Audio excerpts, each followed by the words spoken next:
오늘은 지워라, 없애라, 태워라라고 말했던 작가들.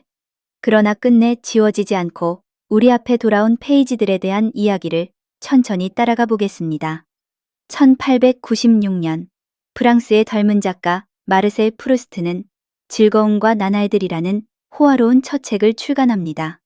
프랑스의 유명 화가 마들렌 누메르가 사파를 맞고 노벨 문학상을 받게 되는 대문호 아나톨 프랑스가 서문을 쓰고 연인이자 작곡가였던 레이날도 한이 피아노 곡을 붙인 그야말로 반짝이는 데뷔였지만 책은 비쌌고 내용은 상류사회의 세련된 취향에 기대고 있었기에 부유한 아마추어의 취미품이라는 싸늘한 평가를 받게 됩니다.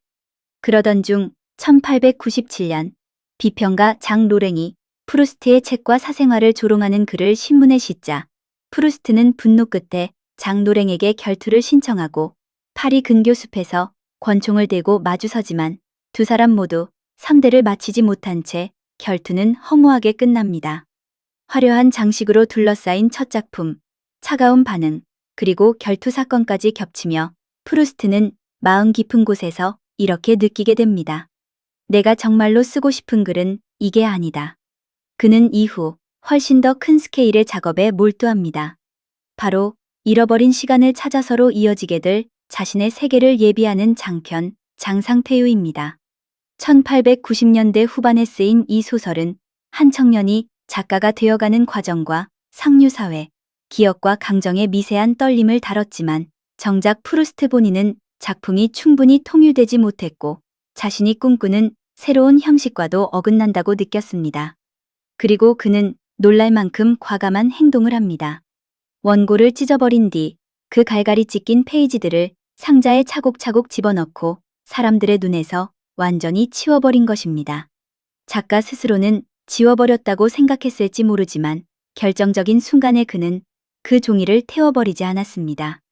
그렇게 어딘가에 치워진 상자는 수십 년 동안 어둠 속에 놓여 있다가 제2차 세계대전 이후 프루스트의 미발표 자료를 찾던 출판 편집자이자 연구자 베르나르드 팔로아에 의해 재발견됩니다.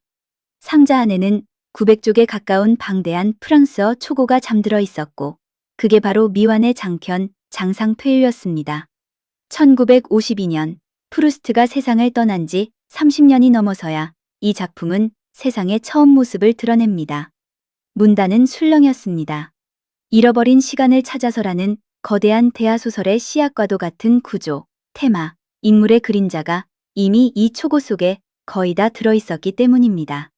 한때 작가 자신이 이건 아니다라며 찢어버렸던 텍스트가 수십 년이 지나 다시 붙여지고 읽히며 오히려 그의 창작 과정을 이해하는 핵심 열쇠로 바뀌어버린 것이죠.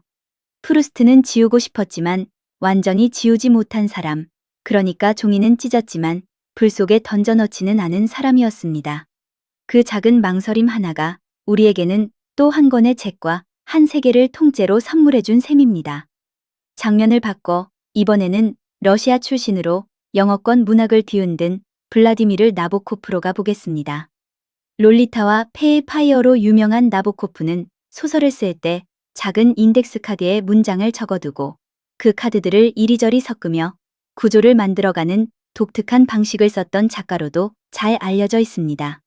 그의 마지막 작업은 더 오리지널 오브 로라, 우리말로는 대개 오리지널 오브 로라쯤으로 불리는 작품이었습니다.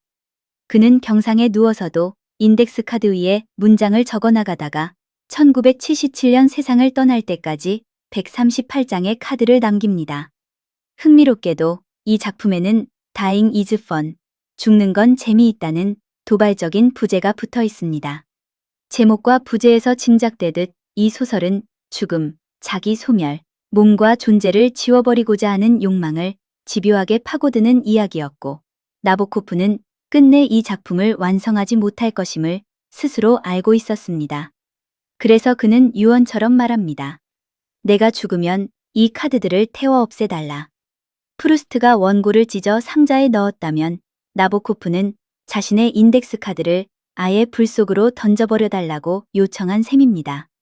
하지만 아내 베라와 아들 드미트리는 이 유언을 고지고대로 따르지 못합니다.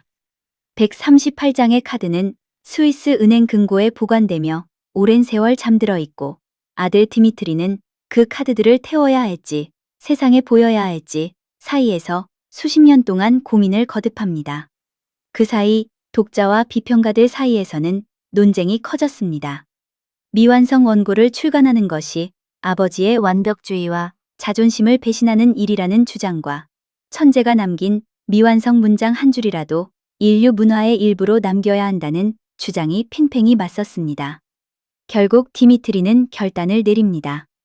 아버지의 유언을 문자 그대로 지키기보다는 그 고민의 흔적까지 함께 세상에 보여주기로 선택한 것입니다.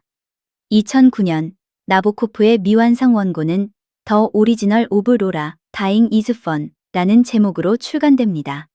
책에는 나보코프가 직접 손으로 쓴 인덱스 카드의 이미지와 그 아래 활자 텍스트가 나란히 실려 있어 독자들은 한 장 한 장 작가의 손끝과 생각의 흐름을 그대로 따라가 볼 수 있게 됩니다. 이 책에서 가장 강렬한 순간은 어쩌면 줄거리가 아니라 마지막 카드 한 장에 담겨 있습니다. 거기에는 이런 단어들이 한 줄씩 적혀 있습니다. 에페이스, 익스판지, 이레이즈, 길리트, 러브아웃, 와이프아웃, 오블리테레이트. 모두 지우다, 없애다, 삭제하다, 말소하다를 뜻하는 동사들입니다. 평론가들은 이것을 소설 속 인물이 스스로를 지우고자 하는 욕망을 상징하는 문장으로 읽기도 하고, 동시에 작가 나보코프가 자신이 남긴 미완성 원고를 정말로 지워버려달라는 마지막 신호로 읽기도 합니다.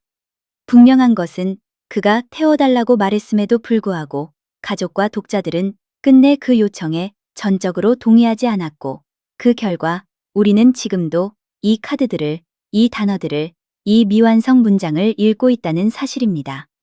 한쪽에는 찢어버린 원고를 상자에 넣어둔 프루스트가 있고, 다른 한쪽에는 태워버려달라고 유언한 나보코프가 있습니다. 하지만 두 사람의 이야기는 같은 지점에서 만나게 됩니다. 작가 본인은 어느 순간 자신의 텍스트를 지우고, 없애고, 태우고 싶어 했지만 작품은 결국 개인의 의지를 넘어 시간과 독자의 세계 속으로 흘러들어갔다는 점입니다. 문학사의 뒤편에는 이런 지워지지 않은 삭제 요청이 수없이 쌓여 있습니다. 카프카가 전작을 태워달라고 부탁했지만 친구 막스 브로테가 그 약속을 어기고 원고를 남겨 세계 문학사를 바꿔놓은 이야기. 사후에 발견되고 뒤늦게 출간된 수많은 작가들의 노트와 일기와 미완성 초고들이 모두 같은 질문을 던집니다. 텍스트의 마지막 주인은 과연 누구인가? 작가인가? 시간을 건너는 독자인가? 아니면 그 모든 것을 관통하는 어떤 더 큰 흐름인가? 오늘을 사는 우리에게 이 질문은 전혀 낯설지 않습니다. 우리는 SNS에 글을 올리고 마음에 들지 않으면 쉽게 삭제합니다. 하지만 이미 복제되고 저장되고 어딘가 서버에 남아있을지 모르는 그 데이터가 정말 완전히 사라졌다고 말할 수 있을까요? 프루스트의 모자 상자와 나보코프의 인덱스 카드는 우리의 삭제 버튼이 과연 무엇을 향하고 있는지 되묻게 합니다. 정말 사라지는 것은 텍스트일까요?